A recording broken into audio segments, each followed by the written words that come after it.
बच्चों कैसे आप सब। मैं आपका साइंस टीचर सरदार पटेल विद्यालय और आज हम लोग क्लास 10th का ये तीसरा चैप्टर हम लोग पढ़ेंगे, जिसमें इसके पिछले वीडियो में हमने एक लेक्चर में हम लोगों ने कुछ पढ़ा था। इसमें एक्टिविटी 3.6 तक शायद क्लियर हो गया था,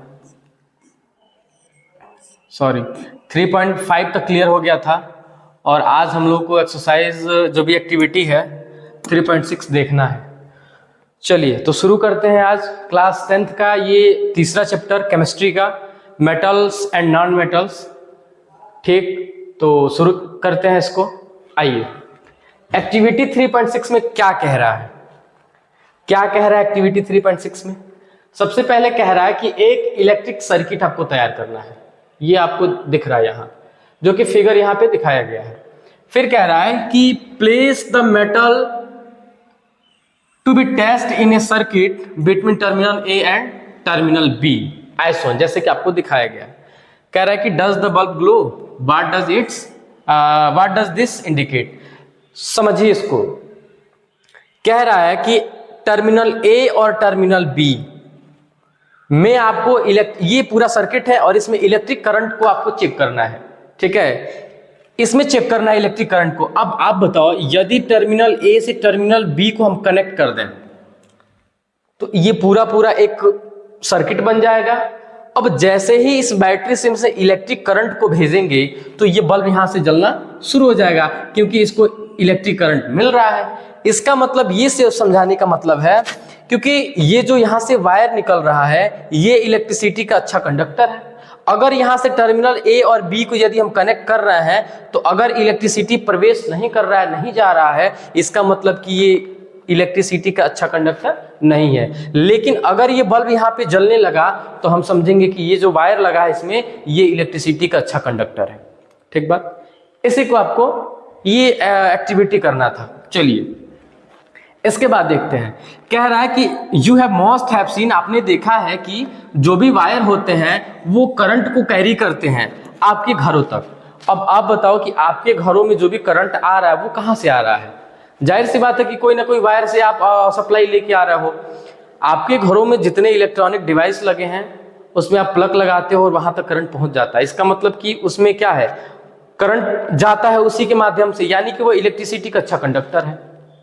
अभी ये बोर्ड चल रहा है, इसका मतलब कि ये जो वायर इसमें लगी है वो भी इलेक्ट्रिसिटी का अच्छा कंडक्टर होगा, तभी तो ये चल रहा है। पंखा हम चलाते हैं, स्विच यहाँ दबाते हैं और पंखा वहां चलता है। इसका मतलब कि कोई वायर कनेक्ट है जिसमें इलेक्ट्रॉनिक जो भी इलेक्ट्रिक करंट है वो यहाँ से वहां तक एक पूरा सर्किट बना हुआ है। जैसा स्विच दबाते हैं वो चलने लगता है। इसका मतलब कि वो क्या है, अच्छा कंडक्टर इलेक्ट्रिसिटी का। बस इसी बात को यहाँ पे समझाना है। और कह रहा है कि उस पर एक कोटिंग लगी हुई होती है पॉलीविनाइल क्लोराइड की, यानी कि उसको शॉर्ट फॉर्म में पीवीसी बोलते हैं। आप देखना, जो भी आप घरों में जो वायर यूज करते हैं उसके ऊपर एक पतली प्लास्टिक की एक कोटिंग लगी होती है जो पीवीसी की होती है, पॉलीविनाइल क्लोराइड की। शॉर्ट फॉर्म में इसको पीवीसी बोलते हैं। उसके ऊपर लगा होता है, कोटिंग होती है और उसके अंदर वायर लगे होते हैं। ऐसा इसलिए होता है क्योंकि वो किसी को करंट ना लगे। करंट लगने से बचाने के लिए हम उसको पीवीसी की कोटिंग लगा देते हैं। चलिए वही बात बता, ये कैसा होता है, रबड़ का होता है ये लाइक मटेरियल। कह रहा है कि जब भी कह रहा है कि why are electric wires coated with such substances.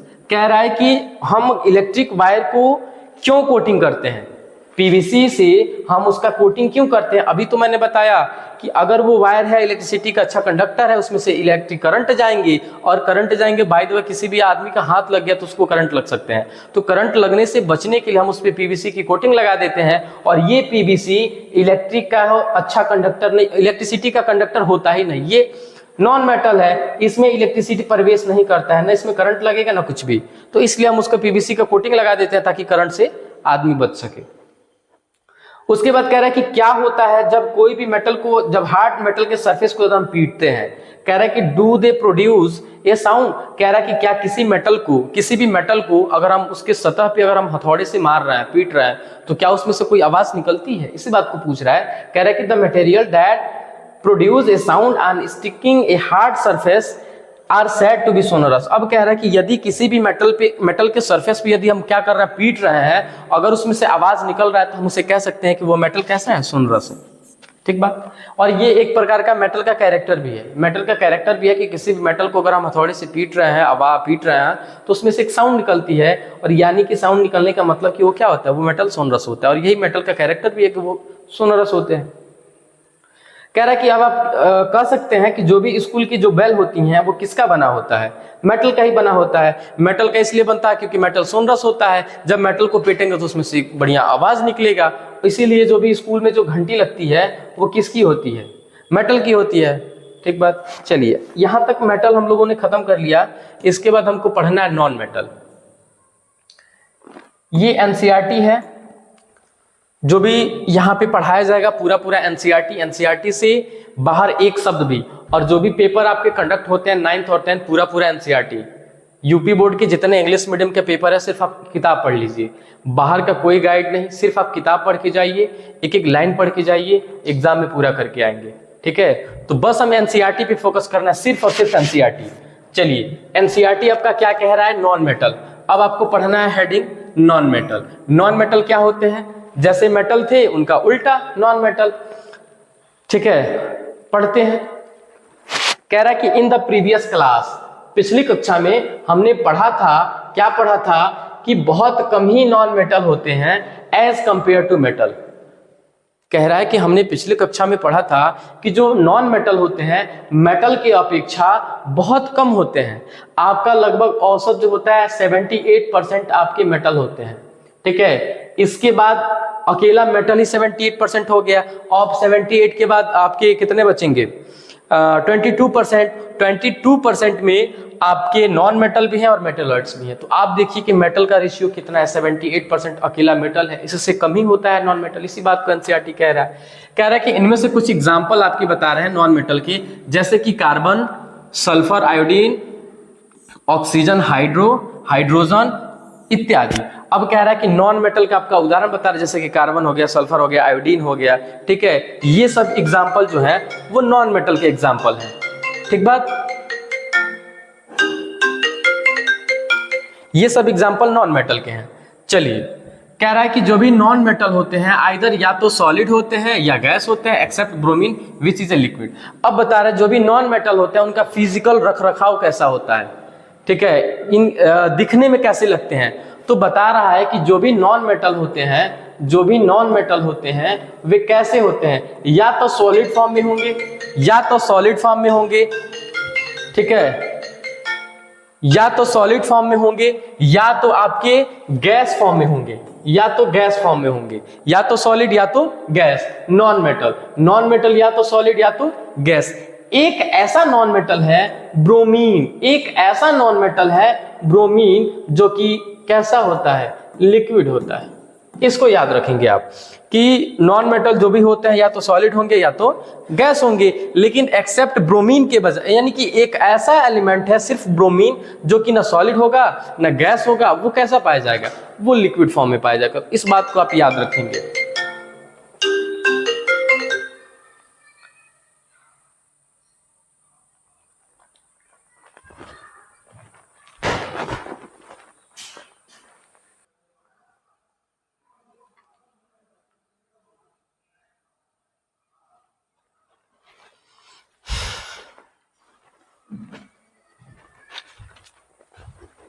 चलिए अब देखिए, इसके बाद कह रहा है कि क्या नॉन मेटल आल्सो है physical properties similar to that of metal, let us find. कह रहा है कि क्या जो भी नॉन मेटल होते हैं उनकी फिजिकल प्रॉपर्टीज मेटल के जैसे ही होती है क्या, क्या नॉन मेटल और मेटल दोनों की फिजिकल प्रॉपर्टीज सिमिलर होती है, इस बात को कह रहा है। और कह रहा है कि आइए इसे पता लगाते हैं कि क्या नॉन मेटल और मेटल दोनों के फिजिकल प्रॉपर्टीज सेम होते हैं, इसको पता लगाना है। खैर चलिए, इसके बाद हमको देखना है एक्टिविटी 3.7। 3.7 में क्या कह रहा है, चलिए कह रहा है कि कलेक्ट करिए कुछ सैंपल, और किसके सैंपल, कार्बन के। कार्बन के 3, ये देखिए कार्बन का ही एक फॉर्म है कोल, कार्बन का ही एक फॉर्म है ग्रेफाइट।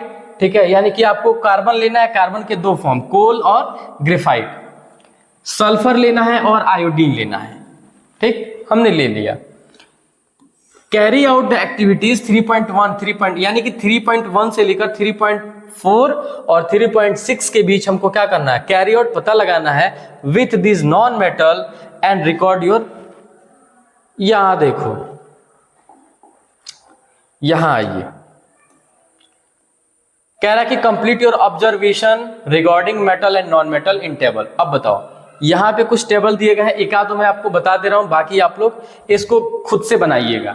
चलिए, कोई एलिमेंट हमारे पास क्या, कोई एलिमेंट हमारे पास है Fe, कोई हमारे पास एलिमेंट है हमारे पास कार्बन।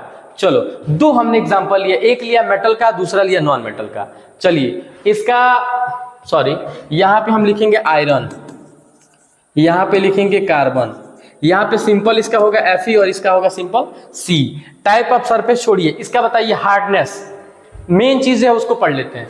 कह रहा है कि क्या ये जो हमारे पास एग्जांपल है आयरन के, क्या वे हार्ड होंगे? ये है मेटल का, ये किसका है, मेटल का, ये है नॉन मेटल का। तो पूछ रहा है कि क्या ये हार्ड होंगे मेटल? तो मेटल हार्ड होते हैं। क्या मेटल मैलिएबल होते हैं? तो सही बात है। क्या मेटल डक्टाइल होते हैं? तो सही बात है। क्या मेटल इलेक्ट्रिसिटी के कंडक्टर होते हैं? तो ये भी बात सही है। क्या मेटल सोनरिटी होते हैं? तो ये भी बात सही है। अब आइए नॉन मेटल देखते हैं। कह रहा है कि क्या कार्बन हार्ड होगा? तो कार्बन एक ऐसा एलिमेंट है जिसमें एक इसका फॉर्म है कोल और दूसरा फॉर्म है ग्रेफाइट। तो ग्रेफाइट बहुत हार्ड होता है, बहुत चमकदार होता है। तो हम इसका एग्जांपल लेंगे, ये दोनों कैरेक्टर शो करता है। तो कार्बन आपका एक्सेप्शन में आता है, तो हम इसको लेंगे सल्फर, सल्फर को। ठीक है, तो क्या सल्फर हार्ड होगा? बिल्कुल नहीं। क्या ये मैलिएबल होगा? बिल्कुल नहीं। क्या ये डक्टाइल होगा? बिल्कुल नहीं। क्या ये इलेक्ट्रिसिटी का कंडक्टर होगा? बिल्कुल नहीं। क्या ये सोनरिटी होगा? बिल्कुल नहीं। तो ये आपको कुछ मेटल और नॉन मेटल लेने हैं और बताने हैं कि क्या इसकी फिजिकल प्रॉपर्टीज और केमिकल प्रॉपर्टीज सेम है। तो हमने देखा कि एक मेटल है, एक नॉन मेटल है, दोनों का फिजिकल प्रॉपर्टीज क्या सेम है? हम देख रहे हैं दोनों एक दूसरे के उल्टा चल रहा है। तो फिजिकल प्रॉपर्टीज दोनों का एक जैसे नहीं होता है।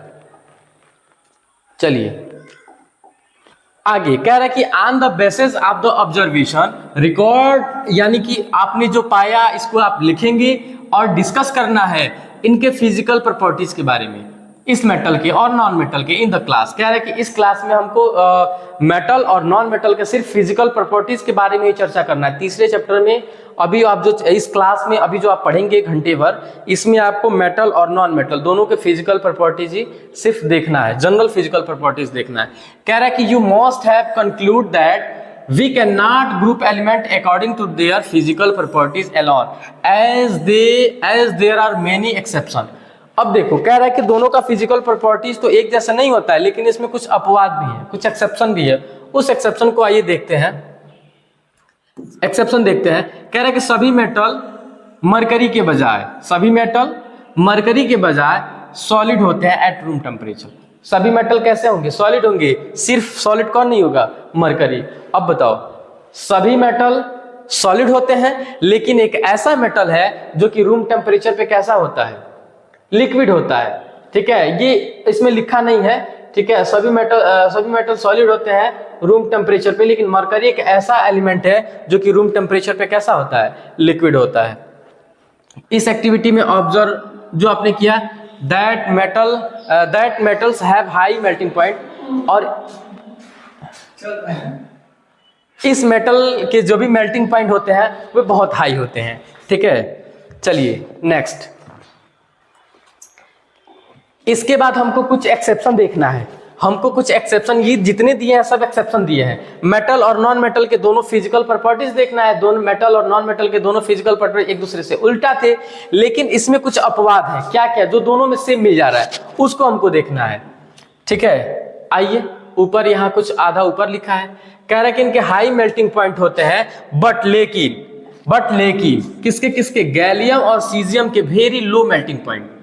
अब कह रहा है कि कुछ एलिमेंट ऐसे भी हैं जिनके मेल्टिंग पॉइंट बहुत ज्यादा, लेकिन इसमें कुछ एलिमेंट ऐसे हैं जैसे कि गैलियम और दूसरा सीजियम, इनके मेल्टिंग पॉइंट बहुत कम। ठीक है, क्योंकि यहाँ पे लिखा है वेरी लो, कम नहीं बहुत कम, इनके मेल्टिंग पॉइंट बहुत कम होते हैं। फिर कह रहा है कि these two metals will melt if you kept them in your palm. कह रहा है कि इनको ऐसे ही रख दिया जाएगा तो अपने आप ये मेल्ट हो जाएंगे। ठीक है, यानी कि इनका मेल्टिंग पॉइंट बहुत कम, ये कम ही टेम्परेचर पे गलना शुरू हो जाते हैं। नॉर्मल ऐसे आप खुले में रख देंगे फिर भी ये मेल्ट होना शुरू हो जाएंगे। उसके बाद से दूसरा हमको देखना है, कह रहा है कि iodine is a non metal but it is a lustrous. अब देखो मैंने बताया कि जो भी मेटल होते हैं वे लस्टर नहीं होंगे, उनमें मेटेलिक शाइनिंग नहीं पाई जाएगी। ठीक है, जो भी नॉन मेटल है, सॉरी जो भी नॉन मेटल है उनमें मेटेलिक लस्टर नहीं होते हैं, मेटेलिक शाइनिंग नहीं पाई जाती है। लेकिन ये एक ऐसा नॉन मेटल है इसमें मेटेलिक शाइनिंग पाई जा रही है, तो क्या ये आपका मेटल हो गया? नहीं, ये एक्सेप्शन है, हम एक्सेप्शन पढ़ रहे हैं। ठीक है, हम क्या पढ़ रहे हैं? हम एक्सेप्शन पढ़ रहे हैं। फिर हमको देखना है तीसरा आपका क्या एक्सेप्शन है। कह रहा है कि carbon is a non metal that can exist in a different form. Carbon आपका नॉन मेटल है लेकिन इसके बहुत से फॉर्म, कह रहा है कि each form is called an allotrope, और जितने भी इसके अलग अलग रूप हैं सबको हम एलोट्रॉफ कहते हैं। कह रहा है कि इसका कार्बन का एक एलोट्रॉफ क्या है? डायमंड है, और दूसरा आपका ठीक है, ये कार्बन का एक एलोट्रॉफ क्या है? डायमंड है, जो कि बहुत हार्ड होता है। ये नेचुरल सब्सटेंस है जिसे known as very high melting and boiling point. अब देखिए कार्बन मैंने बताया कि ये क्या है? ये नॉन मेटल है। नॉन मेटल होगा तो ये हार्ड नहीं होगा, लेकिन इसी का एक क्या है? एलोट्रॉफ है, डायमंड, जो कि इसमें बहुत मेटेलिक लस्टर पाई जाती है, बहुत चमकदार होता है, बहुत हार्ड होता है। दुनिया का सबसे हार्डेस्ट पार्टिकल है वो, सबसे हार्डेस्ट पार्ट है कौन? डायमंड। तो क्या ये मेटल हो गया? नहीं, ये एक्सेप्शन है। ठीक है, फिर कह रहा है कि ग्रेफाइट एनोदर, जब दूसरा देखो ग्रेफाइट भी एक इसका एलोट्रॉफ है ऑफ कार्बन का, is a conductor of electricity. मैंने बताया कि जो भी नॉन मेटल होते हैं वे इलेक्ट्रिसिटी के कंडक्टर नहीं होते हैं। अब देखिए कार्बन का ही और एलोट्रॉफ है ग्रेफाइट, जो इलेक्ट्रिसिटी का कंडक्टर हो रहा है, तो क्या ये मेटल हो गया? नहीं, ये एक्सेप्शन है। ठीक है, जिनको हमको किस में पढ़ रहे हैं? एक्सेप्शन में हम पढ़ रहे हैं। उसके बाद से हमको चौथा एक्सेप्शन देखना है। कह रहा है कि alkali metal lithium, sodium, potassium, ठीक है, जो भी बेस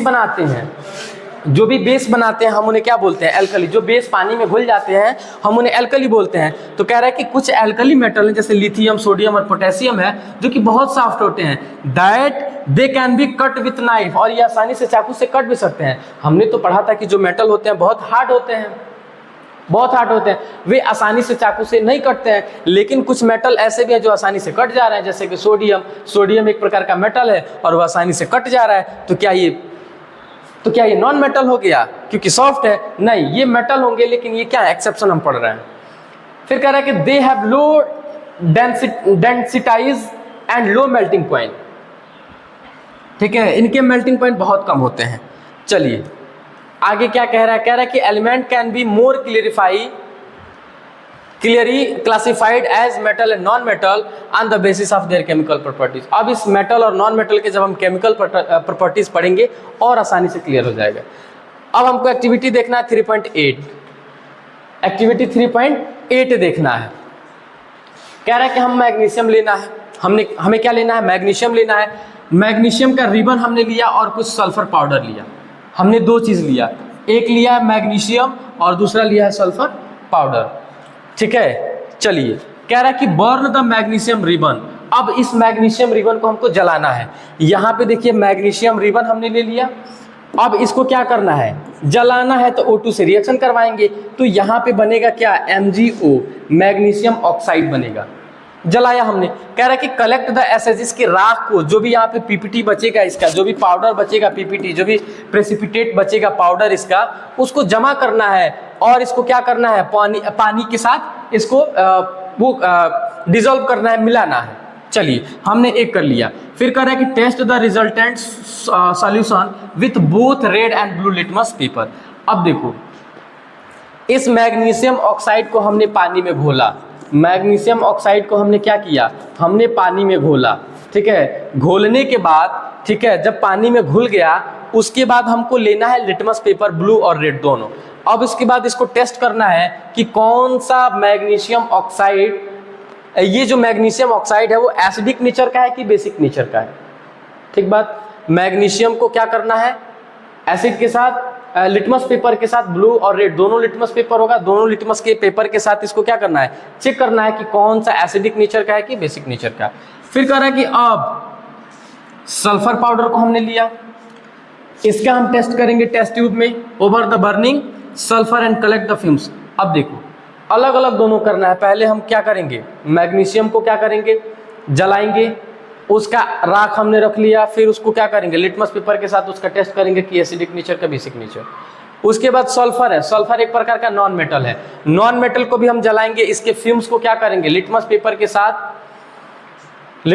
के साथ हमको देखना है कि एसिडिक नेचर का है कि बेसिक नेचर का। दोनों को अलग अलग हमने पानी में घोला। कह रहा है कि add some water to the above test tube and shake, यानी कि सल्फर जो भी फ्यूम्स निकले हैं, सल्फर को जब हमने जलाया तो उसमें से जो फ्यूम्स निकले हैं उसको पानी में मिलाया, पानी में मिलाने के बाद उसको सेक किया। कह रहा है कि इस सॉल्यूशन का टेस्ट करिए ब्लू और रेड लिटमस पेपर के साथ।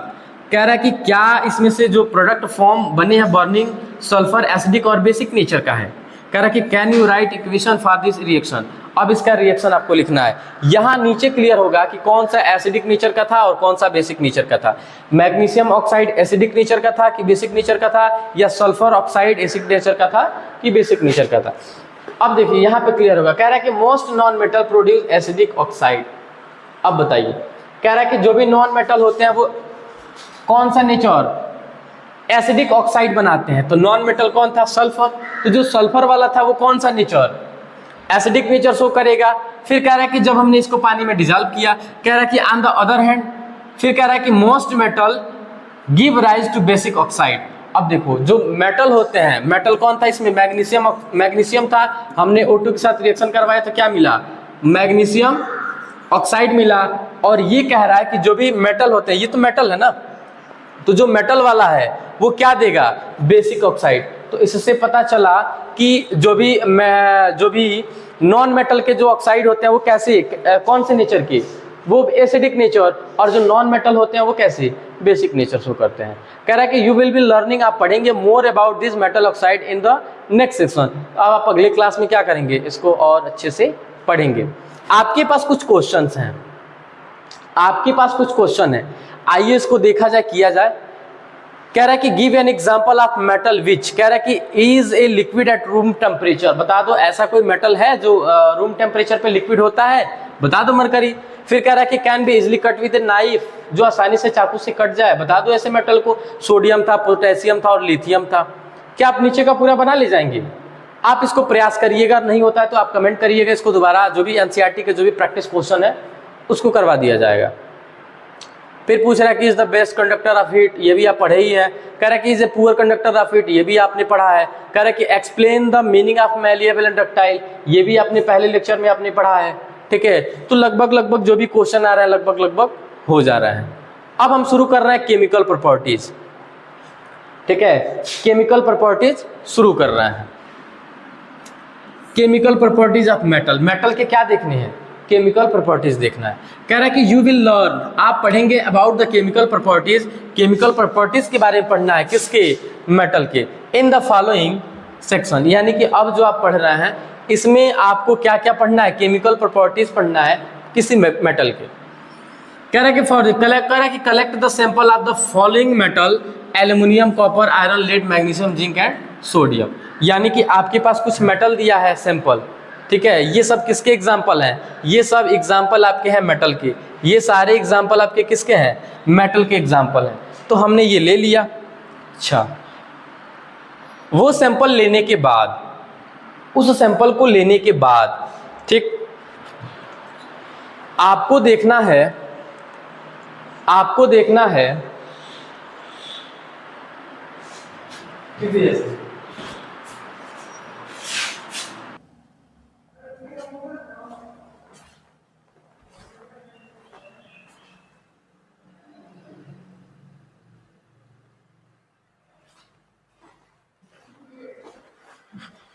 चलिए, थोड़ा सा ब्रेक लिया था मैंने क्योंकि लेक्चर लंबा हो रहा था, तो शुरू करते हैं फिर से। चलिए, हमारे पास कुछ मेटल के एग्जाम्पल थे, क्या क्या थे, एल्युमिनियम, कॉपर, आयरन। चलो, बहुत एग्जाम्पल ही, हम एक आध एग्जाम्पल लेंगे और सबके साथ क्या करवाना है, रिएक्शन करवाना है। चलिए, अब यहाँ पे पूछ रहा है कि व्हाट हैपन, क्या होता है जब कोई भी मेटल को हवा में जलाया जाता है। अब देखो, इसमें एक एग्जाम्पल था, मैग्नीशियम था, आयरन था, ठीक है, कॉपर था। हमारे पास 3 मेटल है और तीनों को क्या करना है, जलाना है। क्या करना है, जलाना है। जब इसको जलाएंगे तो क्या होगा, इसका ऑक्साइड बनाएगा। इसको जलाएंगे तो क्या होगा, इसका ऑक्साइड बनाएगा। इसको जलाएंगे तो क्या होगा, ऑक्साइड तो बनेगा। ठीक है, लेकिन ऑक्साइड तो बनेगा, लेकिन इसमें से कुछ एग्जाम्पल ऐसे भी हैं जो आसानी से जल जाएंगे। कुछ इसमें से ऐसे मेटल हैं जो आसानी से जल जाएंगे, कुछ मेटल ऐसे भी हैं जो आसानी से जलेंगे नहीं जलेंगे। कह रहा है कि the magnesium burn in air with dazzling white flame. ये लाइन आपने पहले चैप्टर में पढ़ा था, यही वाला लाइन आपने पहले चैप्टर में पढ़ा था। क्या कह रहा है कि क्या सभी मेटल रिएक्ट कर रहे हैं इन द सेम मैनर, एक ही जैसे। Let us check by performing the following activity. नीचे लिखे गए एक्टिविटी के द्वारा हमको चेक करना है। कटो भाई, चलिए।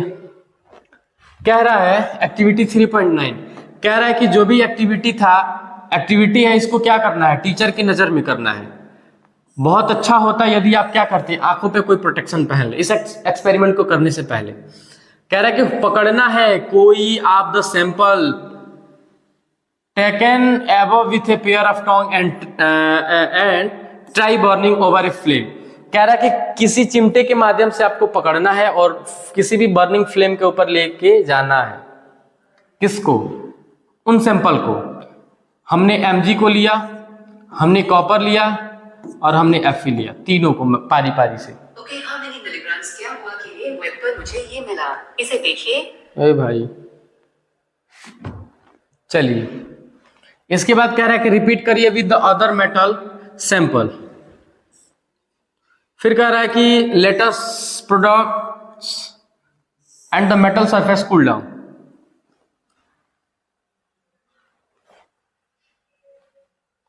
What flame color did you observe when the metal burned? इस पूरे एक्टिविटी को मैं समझा दे रहा हूं, क्या कह रहा है इस एक्टिविटी में। अब एक एक लाइन बाय लाइन इस एक्टिविटी में पढ़ने से अच्छा है कि मैं इस एक्टिविटी को समझा दूं। देखिए, सबसे पहले क्या करना है, आपके पास 3 एग्जाम्पल है, तीनों को एक एक करके आपको क्या करना है, किसी भी बर्निंग फ्लेम के ऊपर ले आके जलाना है और जला के चेक करना है। मैग्नीशियम को जलाएंगे तो जल जाएगा, व्हाइट डेजलिंग फ्लेम करके व्हाइट इसका क्या बनेगा, पाउडर बन जाएगा। कॉपर को जलाएंगे तो नहीं जलेगा, आयरन को जलाएंगे तो नहीं जलेगा। ठीक है, यानी कि सबको जलाना है और बारी बारी से जलाएंगे और जलाने के बाद इसको क्या करेंगे, इसके सरफेस को ठंडा होने के लिए कुछ देर तक छोड़ देंगे। ठीक है, और इसके जब जलाएंगे तो इसके कलर को देखना है कि जब जल रहा है तो कौन से कलर का कौन सा कलर अब्जॉर्ब हो रहा है, इस चीज को आपको देखना है। ठीक है, और इस मेटल को सरफेस को देखना है जलने के बाद। फिर कह रहा है कि arrange the metal in the decreasing order of their activity towards the oxygen. और क्या इसमें से कोई प्रोडक्ट था जो कि पानी में सॉल्युबल था। अब देखिए, कह रहा है कि इसमें से जो भी आपके पास एग्जांपल है, इसमें से ऐसे ऐसे मेटल है जो बहुत जल्दी जल गए, कोई बहुत बाद में जला। ठीक है, तो इनके एक्टिविटी सीरीज को देखना है कि कौन जल्दी ऑक्सीजन के साथ रिएक्शन करके जलने लगा। ठीक है, तो ये आपको देखना और नोटिस करना और इसका एक टेबल बनाना है। ठीक है, एक सीरीज बनाना है। यही सीरीज आपको नीचे मिलेगा भी, एक्टिविटी सीरीज। चलिए, खैर आइए यहाँ पे उसका क्या करना है, ऑक्साइडे बनाना है इसका। ये देखते हैं, कह रहे कि ऑलमोस्ट ऑल मेटल, लगभग सभी मेटल कंबाइन होते हैं ऑक्सीजन के साथ और क्या करते हैं, इसका ऑक्साइड बना लेते हैं। मेटल प्लस ऑक्सीजन जब भी कंबाइन होगा तो उसका क्या बना लेगा, ऑक्साइड बना लेगा। एग्जाम्पल के तौर पे जब हमारे पास कॉपर को गर्म करेंगे हवा में, यह क्या हो जाएगा, ऑक्सीजन के साथ कंबाइन होगा और इसका कॉपर का ऑक्साइड बना लेगा और ये एक प्रकार का ब्लैक ऑक्साइड होगा। देखो यहाँ पे कॉपर ऑक्सीजन, यहाँ पे क्या बना लिया, कॉपर ऑक्साइड बना लिया। इसी तरह एल्युमिनियम भी क्या होगा, एल्युमिनियम ऑक्साइड बनाएगा। कोई भी एल्युमिनियम का जब भी O2 के साथ रिएक्शन करवाएंगे तो इसका क्या बना देगा, एल्युमिनियम ऑक्साइड बना देगा। ठीक है, Al2O3 बना दिया, इसका भी एल्युमिनियम ऑक्साइड बना दिया। अब ये कैसे बना है, Al2, यहाँ पे देखो एल्युमिनियम का कितना चार्ज +3 और O का कितना चार्ज, Al के साथ 2 हो गया, Al2 O के साथ 3, ये आपका एल्युमिनियम ऑक्साइड, यही तो लिखा है। कंपाउंड कैसे बना ये चीज क्लास 9 में आप सीखे होंगे। चलिए यहाँ पे देखिए, फिर से दूसरे चैप्टर को रिकॉल करना है। कह रहा है कि हमको दूसरे चैप्टर का रिकॉल करना है कि कैसे कॉपर ऑक्साइड रिएक्ट कर रहा है किसी भी हाइड्रोक्लोरिक एसिड के साथ। ठीक है, यानी कि कोई भी कॉपर किसके साथ रिएक्शन कर रहा है, हाइड्रोक्लोरिक के साथ रिएक्शन कर रहा है, तो कॉपर को क्या करेगा, H को हटा देगा। H को हटा देगा कॉपर, हटा पाएगा? ये तो तब पता चलेगा ना कि जब कौन किससे कितना मजबूत है। आइए दिखाएं आपको, कॉपर से मजबूत है हाइड्रोजन कि नहीं है। यहाँ पे जब आप नीचे पढ़ेंगे तो इसका एक चार्ट मिलेगा आपको, एक्टिविटी सीरीज मिलेगी। यहाँ देखिए, यहाँ पे हाइड्रोजन से कॉपर ज़्यादा मजबूत है कि कम, क्योंकि नीचे है तो ये कम रिएक्टिव होगा, तो कॉपर को हाइड्रोजन हटा पाएगा? नहीं हटा पाएगा। इसका मतलब ये रिएक्शन पॉसिबल नहीं है। कहाँ गए भाई?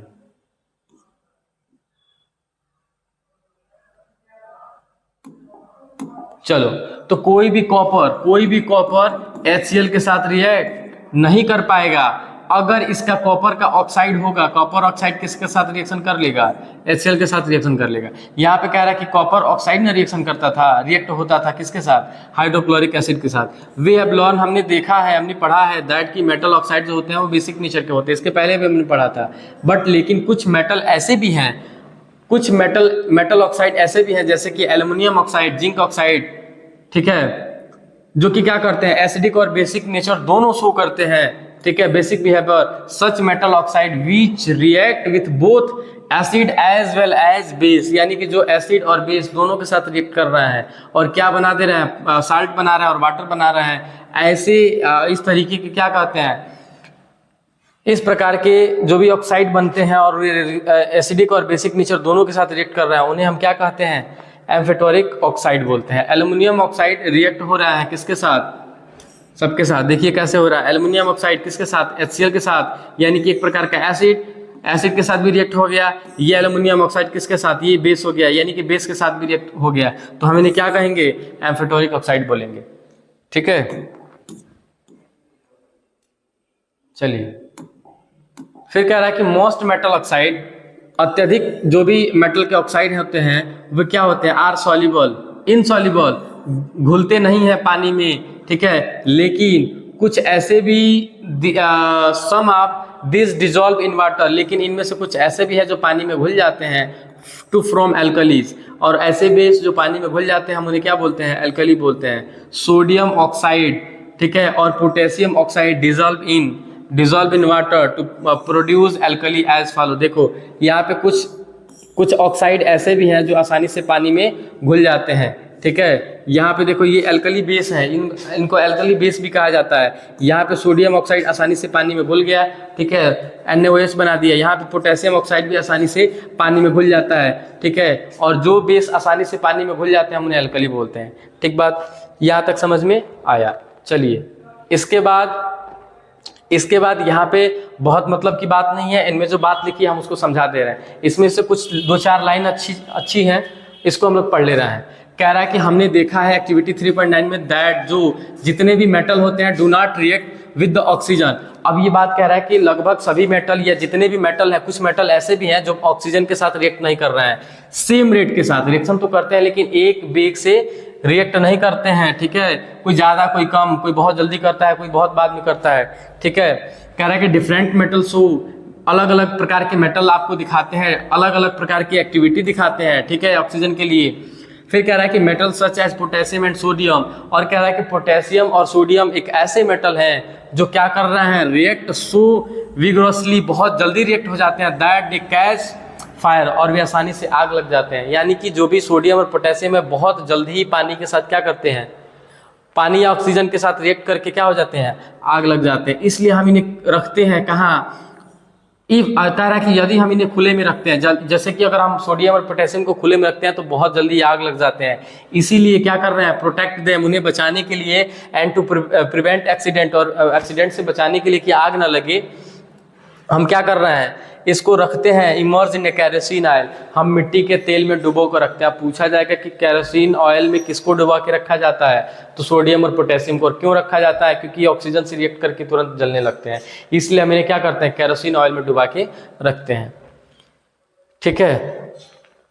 अब बताइए, कोई भी अगर कोई मेटल है, इनके सरफेस को ऑक्साइड होने से बचाने के लिए हम क्या करते हैं? उस पर कोई चीज़ का कवर लगा देते हैं, ठीक है, ताकि वो वहाँ पे उसका ऑक्साइड होने से क्या हो जाए?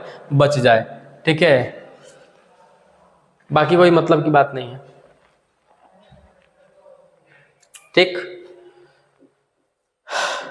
चलिए तो आज की क्लास यहीं खत्म करते हैं। बाकी हम लोग इससे नीचे, ठीक है, यहां से हम लोग पढ़ेंगे नेक्स्ट वीडियो में। ठीक है, इसके बाद हम लोग को क्या देखना है, उसके बाद हमने एयर के साथ रिएक्शन उसका कल लास्ट खत्म हो जाएगा और कल पानी के साथ भी देखेंगे। तो आज की क्लास यहीं खत्म करते हैं। ठीक है, आप लोग मन से पढ़िए। ठीक है, जितना आपके किताब में दिया है, जितना एक्सरसाइज दिया है, किताब को लाइन बाय लाइन पढ़िए, कोई साइड बुक की आवश्यकता नहीं है, सिर्फ आप एनसीईआरटी पढ़ के जाइए, एग्जाम में बहुत अच्छा करके जाएंगे। ठीक है, इसके बाद इसमें से जितने क्वेश्चन बनेंगे सब कुछ करवा दिया जाएगा। ठीक, तो खैर चलते हैं, शुक्रिया।